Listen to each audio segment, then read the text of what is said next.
Female Finance Collective, where we encourage women to have open and honest conversations about money. So today we're starting a new series on financial literacy. And in this episode, we'll share with you what financial literacy is and why it's important.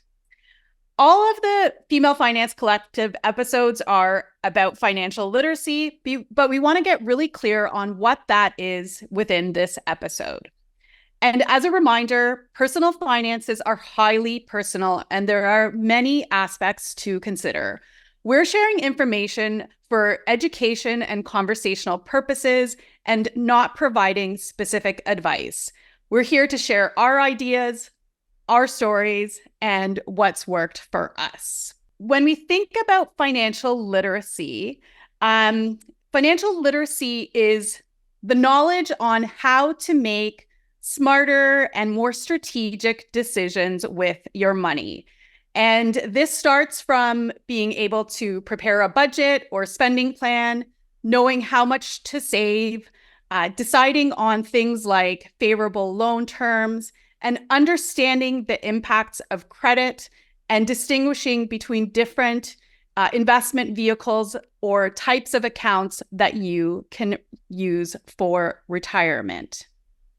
So I'd love to open up the discussion. And I know myself, when I hear the term financial literacy, it can feel a little bit confusing.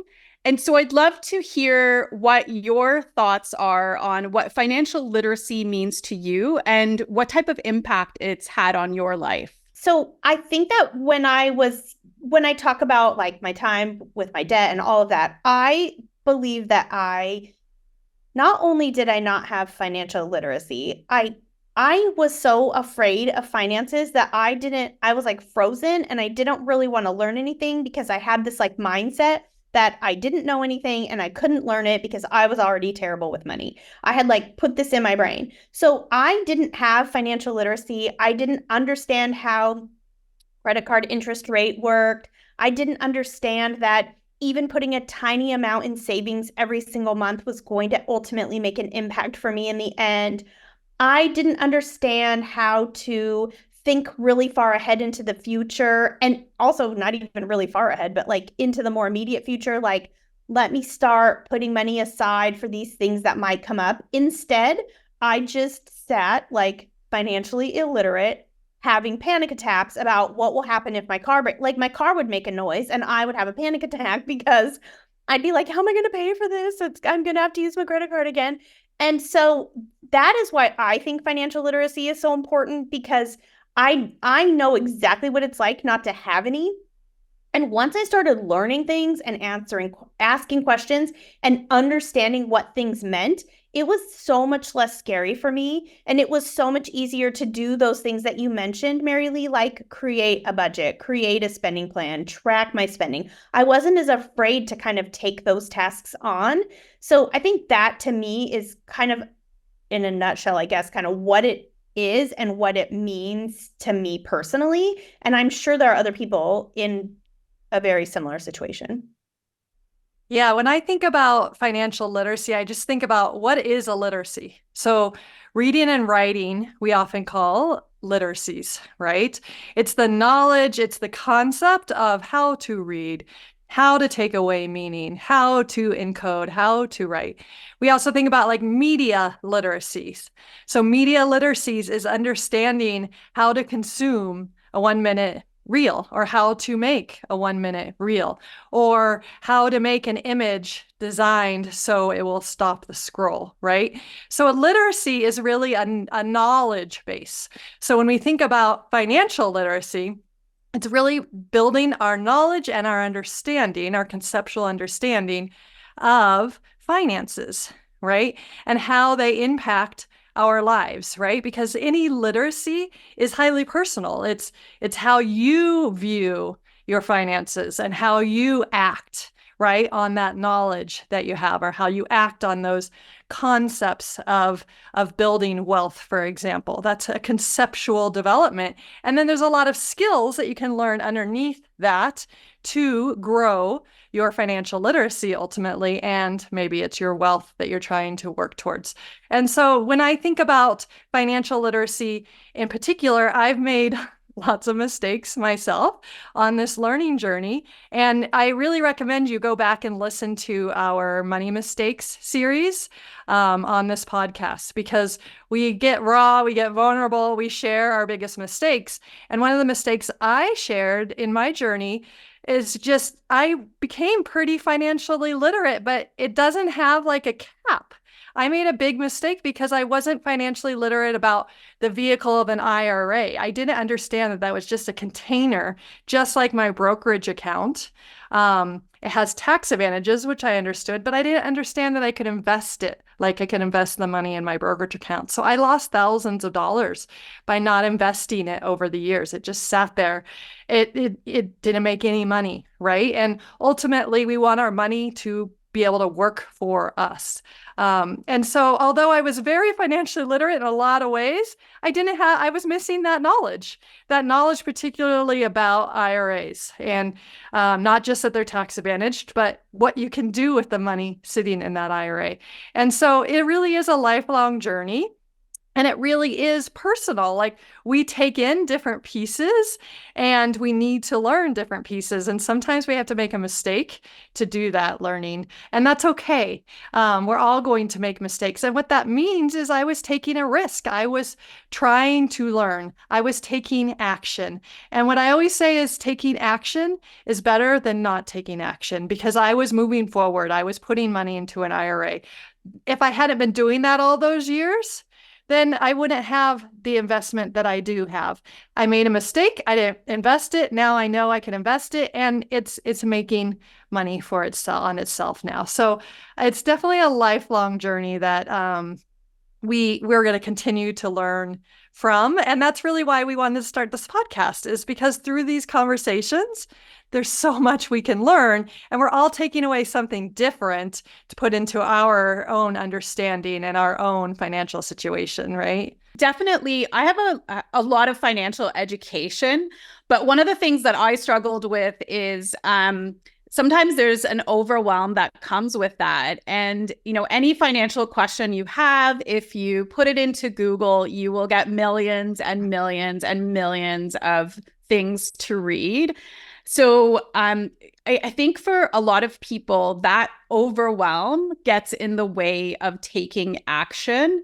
And part of financial literacy is really navigating what is applicable to your finances now, and what information you can kind of put a pause on for the time being.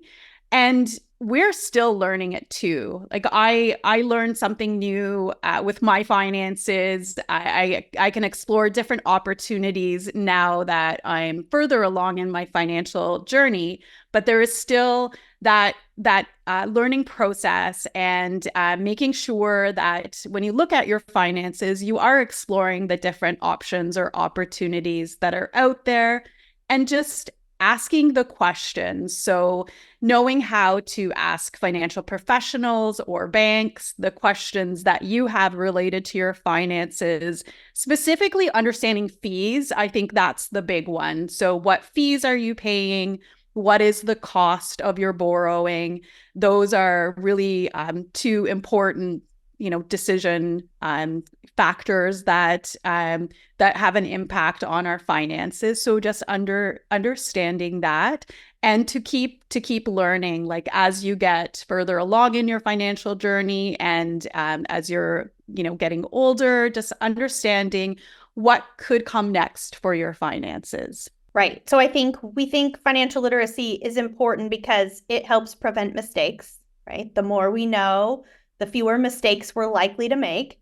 And it helps us, I think, like what Marilee was just saying, be prepared for the future, right? When something comes up. And sometimes when we talk about the future in relation to money, I think some of our brains go really far ahead, like to retirement. And we're like, that is so far away. I'm not even thinking about it. But sometimes the future is next month when your car breaks down, right? Sometimes the future is 3 months from now when, your kiddo is going to have some big expense related to like being off from school or whatever it is.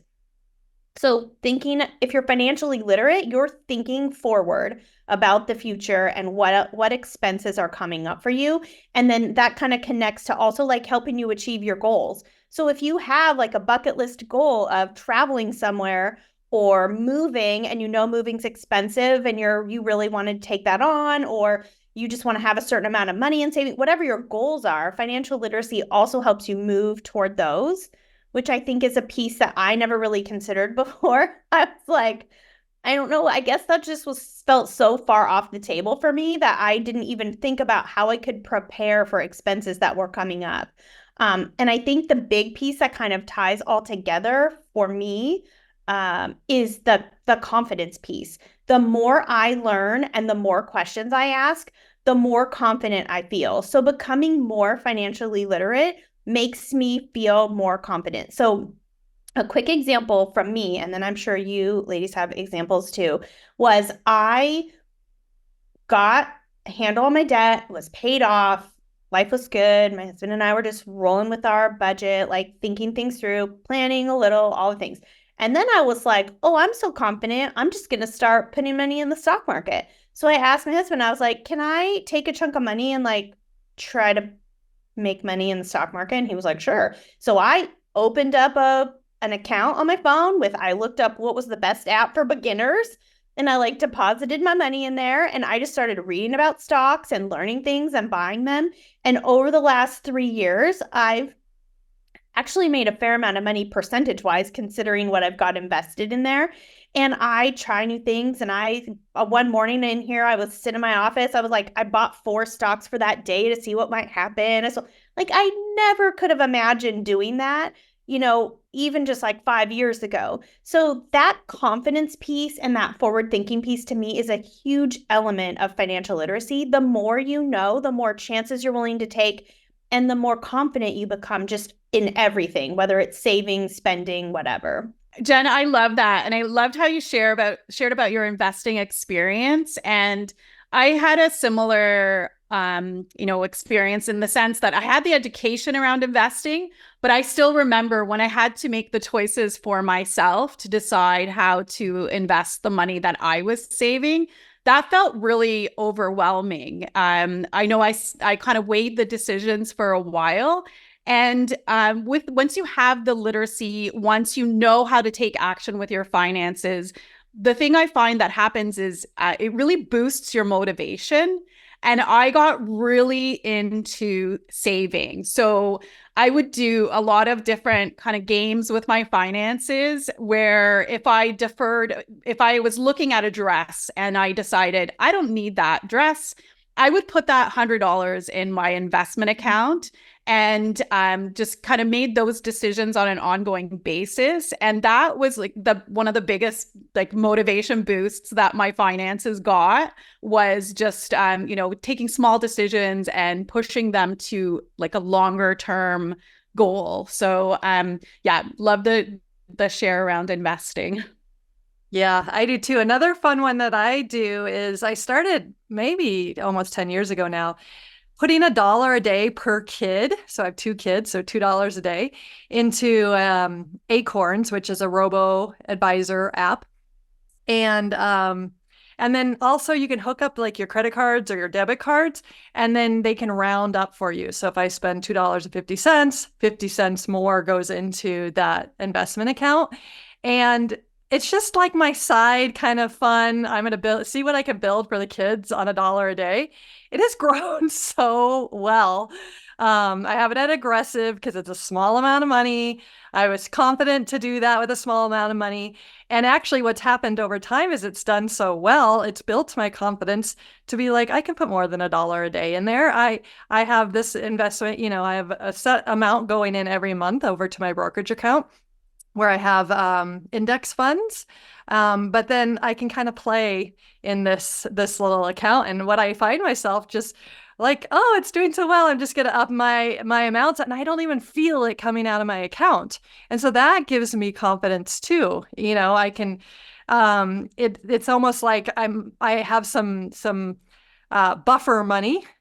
And I realized, oh, I can, if I invested in here, I'm going to make more money on that money. So yeah, the confidence piece is huge. The more you know, and the more you're willing to, do with your finances.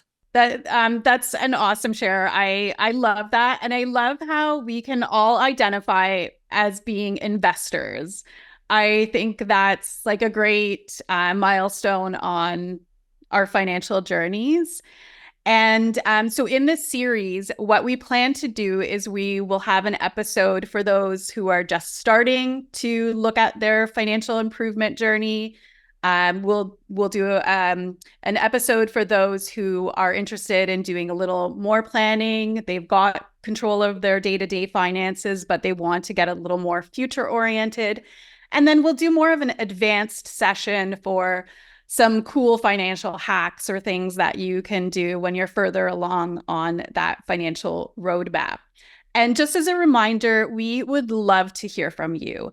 Please send us your thoughts or questions, and be sure to like and subscribe to our podcast so you don't miss any of the episodes. This would mean so much to us as we're trying to build this podcast, and we look forward to chatting with you next time.